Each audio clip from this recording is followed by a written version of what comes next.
Purihin po ang Panginoon sa umagang ito.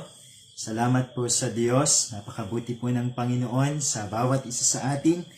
Pasalamat po tayo sa Panginoon dahil minsan pa ay binigyan niya tayo ng pagkakataon na makapag-aral ng kanyang mga salita at sama-sama nating maitaas ang pangalan ng ating Panginoon. Saan man dako kayo naroroon, umasa at maniwala tayo na kasama natin ang Panginoon sa umagang ito sa ating pag-aaral ng kanyang mga salita. At bago po tayo dumako sa panimulang panalangin, tayo muna po ay maghandog ng isang awit para sa Panginoon at hayaan natin sa umagang ito sa pamamagitan ng ating mga awit, maparangalan natin ang pangalan ng ating Diyos. Saan man dako kayo naroon, sabayan niyo po akong umawit sa Panginoon.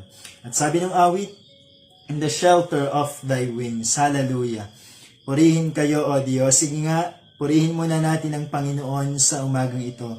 Parangalan natin ang Diyos sapagkat tunay siyang mabuti, tunay siyang dakila, tunay siyang tapat sa bawat isa. Hallelujah, hallelujah. Salamat sa inyo, O Diyos. Salamat sa inyo, Panginoon. Hallelujah. In the shelter of thy wings, I will hide in thee. Hide in thee. There is no other place that I would rather be in the shelter of thy wings. Minsan pa, in the shelter of thy wings. Hallelujah. I will hide in thee. Hide in thee. There is no other place that I would rather be in the shelter of thy wings. Sabayan niyo po ako. I will find your loving kindness. Yes, Lord. I will feel your warm embrace. I will hear your voice, and I will rejoice in the shelter of thy, minsan pa, in the shelter of thy wings. Hallelujah. I will hide in thee. Hide in thee. There is no other place that I would rather be in the shelter of thy wings. I will find your loving kindness. I will feel, hallelujah, your warm embrace. I will hear your voice, and I will rejoice in the shelter of thy wings. I will find your loving kindness. I will feel, salamat Panginoon, your warm embrace. I will hear your voice, and I will rejoice in the shelter of thy. For the last time, I will find your loving kindness. I will feel, hallelujah, your warm embrace. I will hear your voice, and I will rejoice in the shelter of thy wings. In the shelter of thy wings. Hallelujah. In the shelter of thy wings. Hallelujah, hallelujah, hallelujah. Purihin nga po kayo, O Diyos. Purihin ang inyong dakilang pangalan. Salamat sa inyong pag-ibig, Panginoon. Salamat sa inyong pag-iingat. Salamat sa buong magdamag, O Diyos, na naroon, Panginoon, yung aming pagpapahinga na kasama po namin kayo. At ngayon, Panginoon, panibagong umaga, panibagong buhay at kalakasan, Panginoon, tinanggap po namin mula sa inyo, O Diyos. Hallelujah. Hallelujah. Tayo po manalangin sa Panginoon. Panginoon, patuloy kaming nagpapasalamat sa inyo sa umagang ito. Salamat sa panibagong pagkakataon, Panginoon, na kami makapag-aral ng inyong mga salita. Binababa po namin, Panginoon, ang aming mga sarili sa inyong harapan, Panginoon, at wala po kaming maipagmamalaki sa inyo. Palagi kaming umaasa sa tulong at biyaya niyo, O Diyos. Inihiling po namin, Panginoon, ang inyong pangunguna at pagsama sa aming pag-aaral ng inyong mga salita at sama-sama kaming matuto, mapalakas, Panginoon, ng inyong mensahe sa umagang ito. Patuloy niyo pong samahan ng inyong lingkod, Panginoon. Apart from you, I can do nothing, O Lord God. Umaasa po ako at nagtitiwala sa inyong magagawa sa amin sa umagang ito. Purihin kayo, O Diyos, dakilain kayo, at patuloy niyo pong katagpuin, Panginoon, ang bawat kapatid, saan man dako sila naroon, Panginoon, na nakikinig ng inyong mga salita. Ang pagpapala nyo ay patuloy na maranasan ng bawat isa sa amin. Purihin kayo, Panginoon, dakilain kayo, O Diyos, sa pangalan ng aming Panginoong Jesus. Amen. Salamat po sa Panginoon.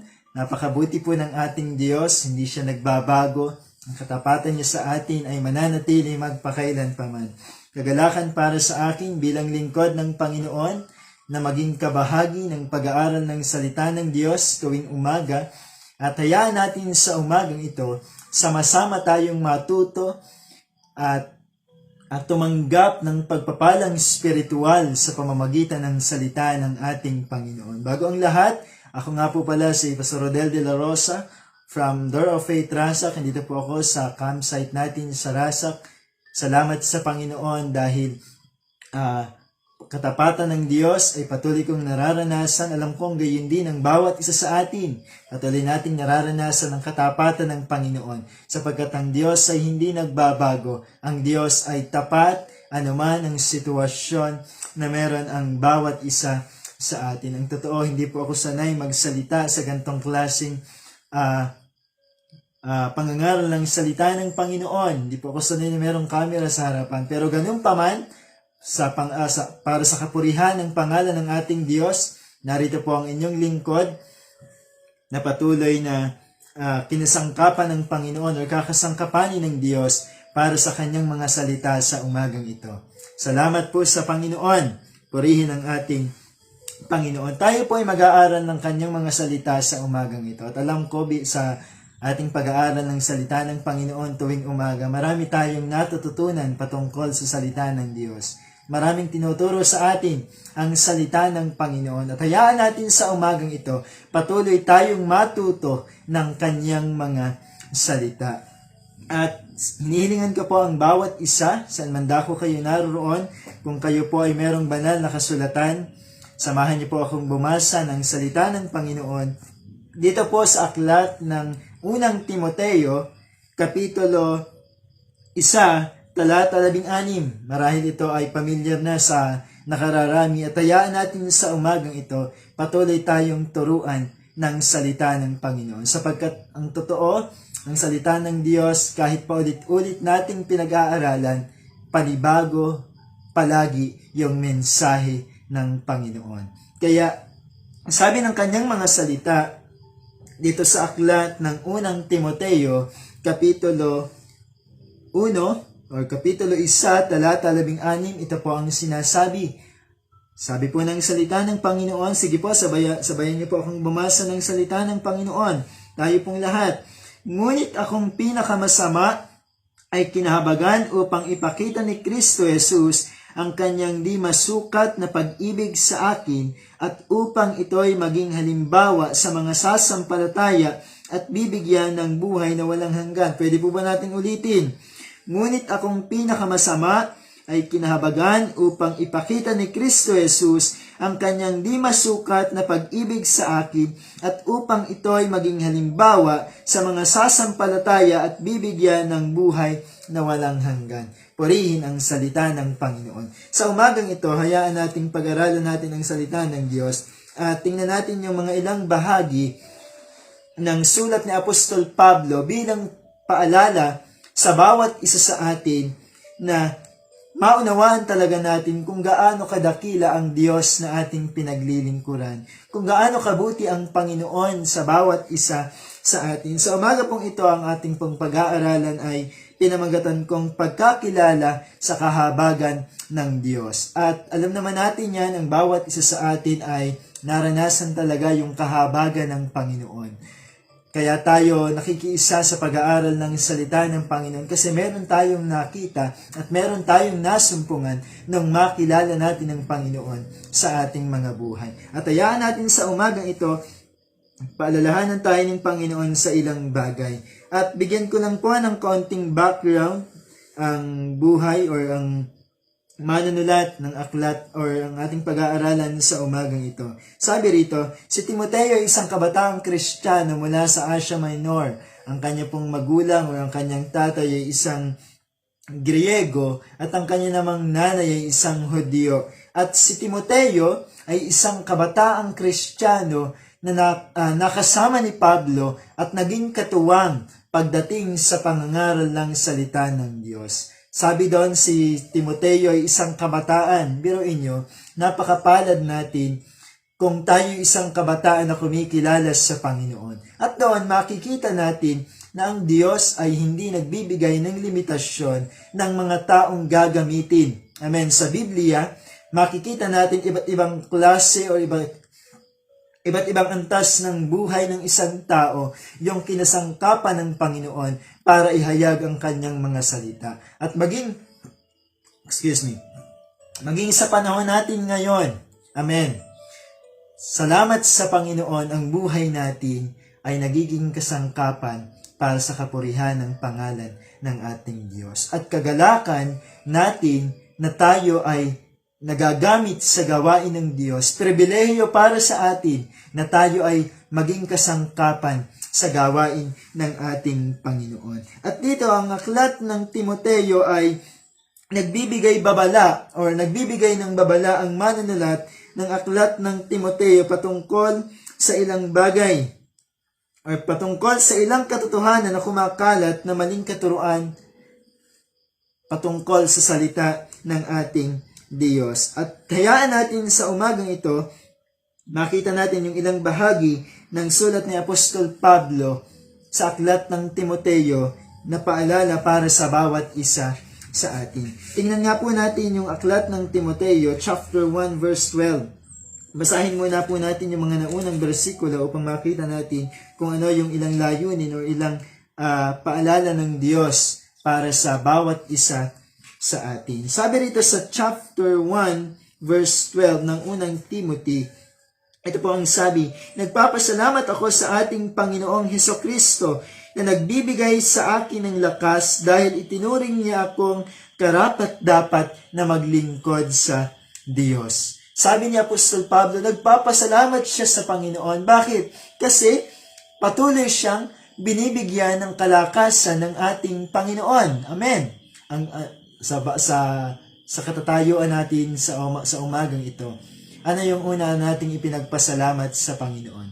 Nang tayo'y magising, nang tayo'y bumangon ng ating higaan, ano yung unang ipinagpasalamat natin sa Panginoon? Di po ba yung buhay at kalakasan na meron tayo? Salamat sa Diyos dahil muli ay binigyan tayo ng pagkakataon ng Panginoon na magamit sa kanyang gawain sa pamamagitan ng lakas na meron tayo na bigay ng ating Panginoon, maging kasangkapan tayo sa kapurihan ng pangalan ng ating Diyos. Ito yung unang ipinagpapasalamat ni Pablo sa Panginoon.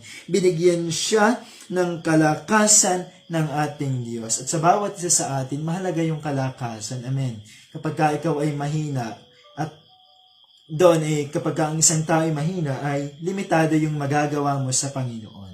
Kaya, salamat sa Diyos, salamat sa buhay na meron tayo. Salamat anuman yung estado natin sa buhay, anuman yung ating mga sitwasyon.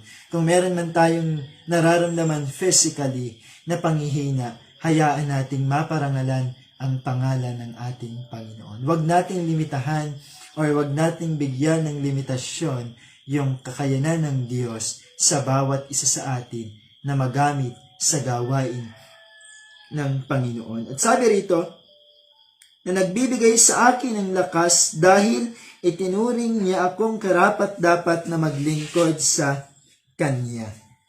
Amen. At alam niyo mga kapatid, purihin ang pangalan ng Panginoon sa umagang ito. Kung babaybay natin yung ating buhay, kung bibigyan tanaw natin yung buhay na binigay sa atin ng Panginoon, at kung i-recall natin yung kabutihan ng Diyos na nararanasan natin, talagang ganun na lamang yung kagalakan ng ating mga puso. Amen. Bakit? Sabi ni Apostol Pablo, sa kabila ng katatayuan niyo, sa kabila ng kanyang naging buhay, kinahabagan siya ng Panginoon. Marahil ng iba sa atin dumaan sa ganong klaseng buhay.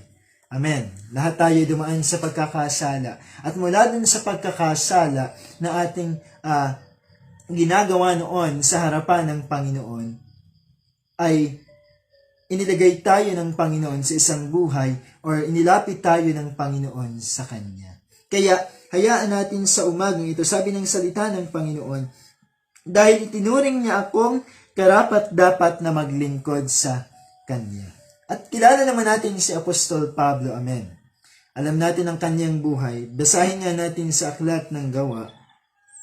Tingnan natin yung ilang bahagi sa Aklat ng Gawa, Kapitulo 9.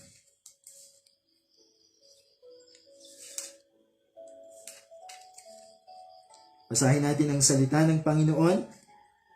Tingnan natin yung ilang bahagi sa buhay ni Apostol Pablo. Sabi rito, samantala patuloy ang pagsisikap ni Saulo na maipapatay ang mga alagad ng Panginoon, kaya't lumapit siya sa pinunong pari ng mga Hudyo at humingi ng mga sulat para sa mga sinagoga sa Damasco upang madakip niya at madala sa Jerusalem ang sinumang lalaki or babae na matagpuan niya roong kaanib sa daan ng Panginoon. Sa 3, naglakbay si Saulo papuntang Damasco at nang siya'y malapit na sa lungsod, biglang kumislap sa paligid niya ang isang nakakasilaw na liwanag mula sa langit at tumba siya sa lupa at narinig niya ang isang tinig na nagsasabi, Saulo, Saulo, bakit mo ako inuusig? Sino kayo, Panginoon? Tanong niya.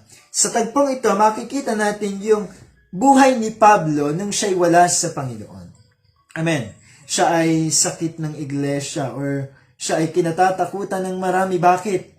Yung pinapapatay niya hindi yung mga taong masama. Ang pinapapatay niya or pinahihirapan ay yung mga taong kumikilala sa Panginoon. Yung mga taong gumagawa ng mabuti, yung mga taong ipinangangaral ang salita ng Diyos, ito yung ginagawa niya ng masama. Compare natin sa panahon natin ngayon. Amen. Ang ginagawa ng masama ay yung mga tao talagang gumagawa ng masama. Pero sa tagpong ito, baligtad. Napakalaki ng pagkakaiba. Si Pablo, nung siya hindi pa kumikilala sa Panginoon, ang buhay niya ay naging kasangkapan para sa makamundong buhay. Pero nakakatuwa sa Panginoon, nung siya'y kumilala sa Diyos, yung buhay na ginagamit sa mga sanlibutang bagay ay naging kasangkapan para sa kapurihan ng pangalan ng ating Diyos. Ito yung isang ipinagpapasalamat niya sa Panginoon. Kinahabagan siya ng Diyos. Amen. Ang bawat isa sa atin ay kinahabagan ng Panginoon. Ano man yung ating katatayuan sa buhay, pagpasalamat natin sa Panginoon.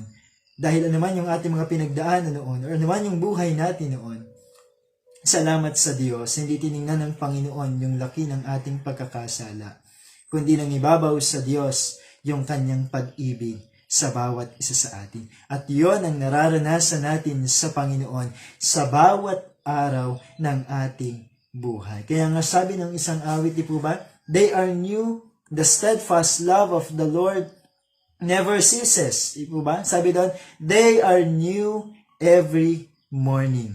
Yung pag-ibig ng Diyos na ating nararanasan ay panibago sa bawat araw. Yung ipinaranas sa atin ng Panginoon kahapon ay kakaiba dun sa ipaparanas ng Panginoon sa buong maghapon sa araw na ito. Amen. Yung nangyari kahapon ay tapos na. Yung ginawa ng Panginoon kahapon ay tapos na. At yung araw na ito, merong mabuting bagay na gagawin ang Diyos sa bawat isa sa atin. Mahalaga na makilala natin or maunawaan natin kung gaano kalaki yung pag-ibig o kung gaano kadakila ang kahabagan ng Diyos sa bawat isa sa atin. Kapatid, mga kapatid sa Panginoon, paano natin binibigyan importansya ang mabubuting bagay na ginagawa ng Diyos sa bawat isa sa atin?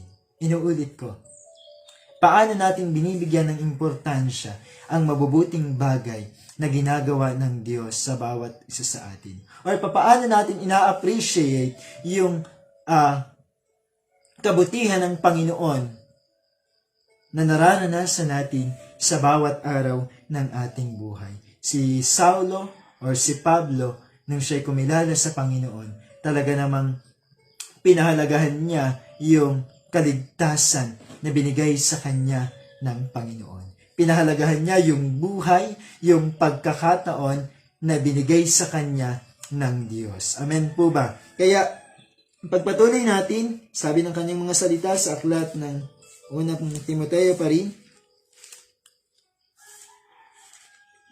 ang sabi, dahil itinuring niya ako ang karapat-dapat na maglingkod sa kanya, sa 13. Kahit na noong unay nilapastangan, inusig at nilait ko siya, sa kabila nito'y nahabag sa akin ang Diyos sapagkat hindi ko nalalaman ang aking ginagawa noong ako'y hindi pa sumasampalataya. Ito yung ginagawa ni Pablo sa Panginoon. Inusig, nilait niya ang Panginoon. Sa anong paraan? Sa pamamagitan ng pagpapahirap sa kanyang mga lingkod. Amen. Dahil ang totoo, kapag tayo ay nakakaranas ng pang-uusig, kapag nakakaramdam tayo ng panghihina pagdating dun sa mga problema ng ating pinagdaanan, ay nararamdaman din niya ng Panginoon. At ayaw ng Diyos na makita na yung kanyang mga iniibig, na yung kanyang mga minamahal ay nahihirapan. Kaya, sabi ng Panginoon, cast all your cares upon Him. Ibigay natin sa Panginoon ang lahat ng ating mga pinagdadaanan sa buhay. Ito yung ginawa ni Pablo. Sa kabila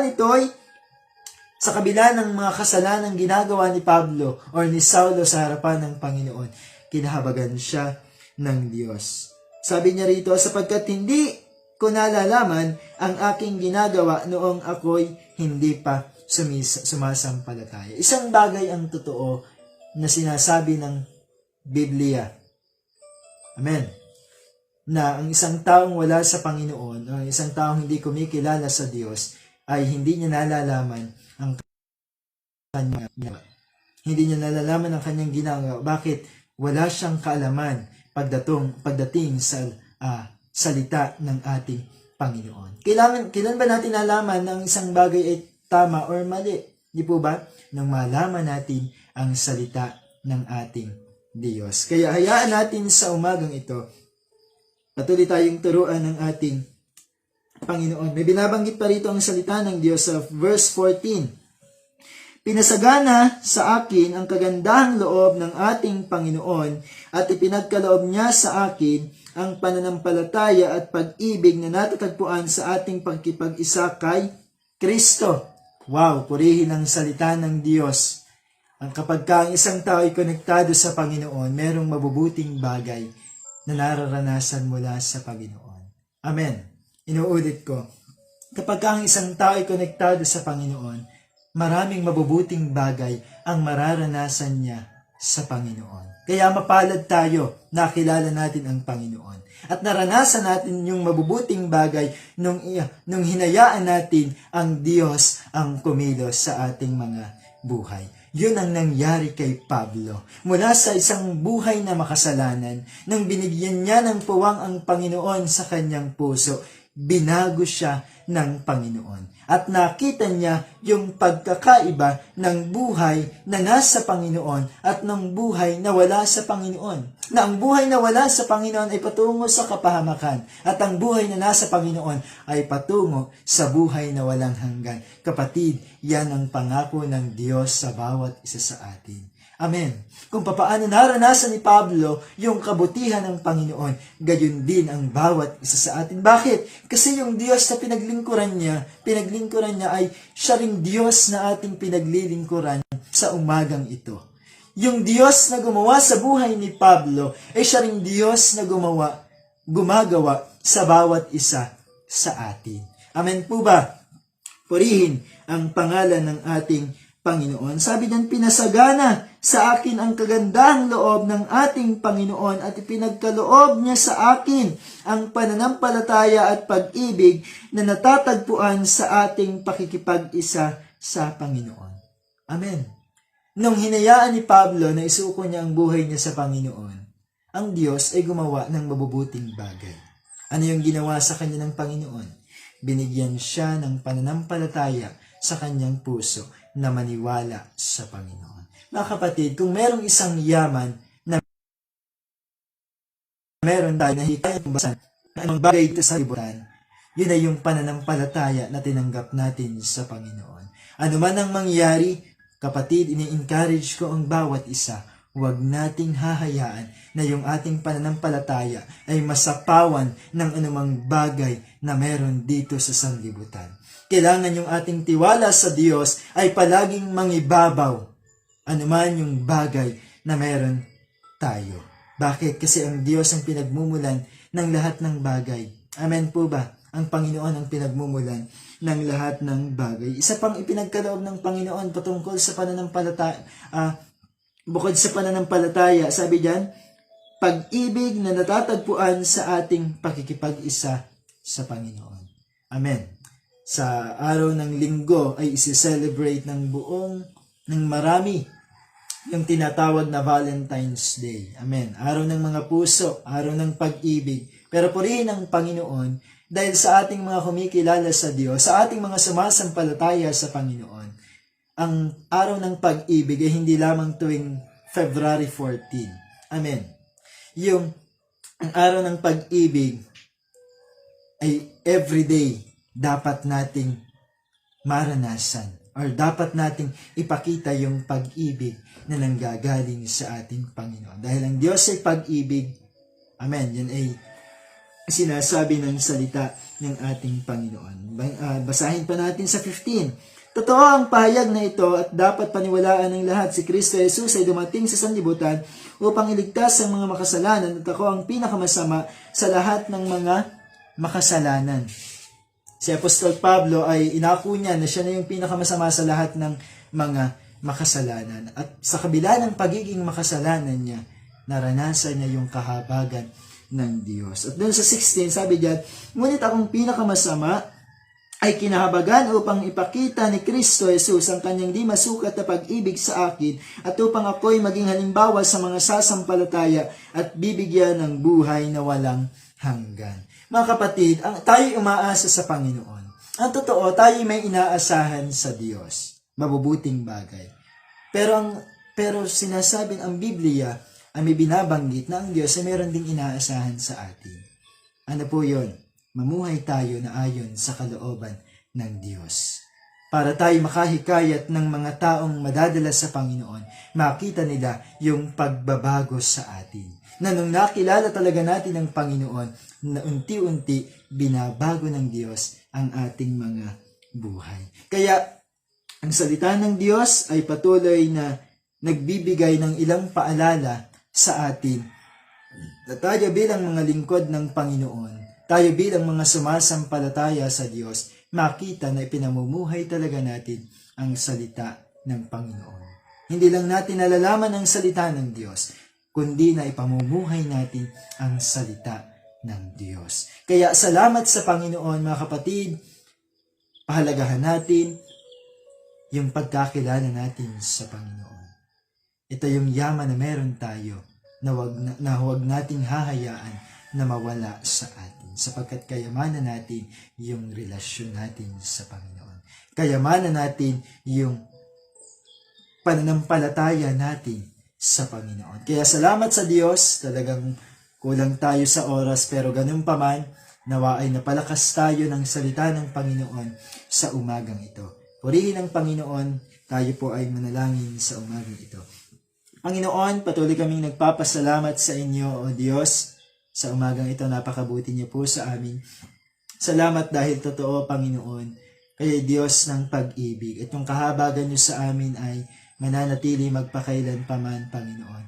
Hindi kailanman kayang sapawan o walang anumang laki ng kasalanan na meron ng isang tao ang kayang humigit o kayang tumumba sa pag-ibig na ipinaranas nyo sa bawat isa sa amin. Sa umagang ito, O Diyos, tinataas po namin inyong mga salita ay manatili sa aming mga puso, maipamuhay namin sa aming mga buhay at magawa talaga ng bawat isa sa amin kung ano ang layunin nyo sa bawat isa. Tinataas po namin, Panginoon, sa umagang ito ang bawat kapatid namin, Panginoon, na nagiging kabahagi ng pag-aaral ng inyong mga salita. Anuman ang kanilang mga sitwasyon, Panginoon, anuman ang kanilang mga kalalagayan, anuman ang kanilang mga pinagdadaanan, maniwala kami, meron kayong mabuting gagawin sa bawat isa sa amin. Yung mga sitwasyon namin na hindi maganda ay magiging paraan, Panginoon, para maitaas at maparangalan ang inyong dakilang pangalan sa aming mga buhay. Tulungan niyo po ang bawat kapatid sa almandako sila naroon, maging sa mga nasa ibang bansa, O Diyos, katagpuin niyo po sila. Hayaan niyo sa pamamagitan ng aming panalangin, Panginoon, palakasin niyo ang aming mga kapatid sa Panginoon. Gayun din, O Diyos, tinataas din po namin sa umagang ito ang organization ng Door of Faith. Nagpapasalamat po kami dahil kayo ang tumawag sa amin at kayo ang pinaglilingkuran ng organisasyong ito. Inihiling po namin palagi ang pangunguna at pagsama ng inyong banal na Espiritu ay patuloy po naming maranasan. Pangunahan niyo po kami, Panginoon, at ituro niyo po sa amin kung ano ang nais niyo at kung ano ang kalooban niyo. Pinagpapala po namin ang Masaredo Family, O Diyos, sa pangunguna ng inyong lingkod, Pastor Joseph Glenn Masaredo. Kayo po ang higit na nakakakilala sa kanya, O Diyos. Patuloy niyo siyang palakasin, Panginoon, sa pananampalataya sa inyo. At dalangin din namin, O Diyos, sa lahat ng kanyang pangailangan, kayo po ang magpuprovide kasama ng kanyang asawa at mga anak, Panginoon. Pinagpapala po namin siya. Pagpalain niyo ang kanyang paglilingkod sa inyo. Nagpapasalamat kami, O Diyos, dahil ang kanyang paglilingkod sa inyo ay nagiging hamon sa amin para gawin din namin ang aming pinakamabuti sa inyo. Nakikita namin ang kanyang paglilingkod ay may mga panahong nasa mahirap na sitwasyon, ngunit siya nagpapatuloy na nagtitiwala sa inyo. Tulungan niyo rin kami, Panginoon. Magawa namin kung ano ang nais niyo. Maging ang Bible School, Panginoon, tinataas din po namin sa lahat ng teacher, Panginoon, sa lahat ng estudyante, senior and freshman, sa mga old and fresh graduate, O Lord God, tulungan niyo po sila.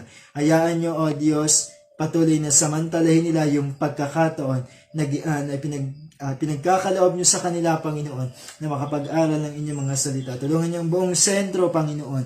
Kayo po ang patuloy na aabot sa lahat ng pangailangan. Maging sa lahat ng district supervisor, Panginoon, mula District 1 hanggang District 9, tulungan niyo po inyong mga lingkod, Panginoon. Pangunahan niyo po sila, O Diyos, at patuloy na samahan ng inyong banal na Espiritu. Patuloy niyo silang bigyan ng karunungan at kaalaman, Panginoon, sa bawat pagdedesisyon, O Diyos.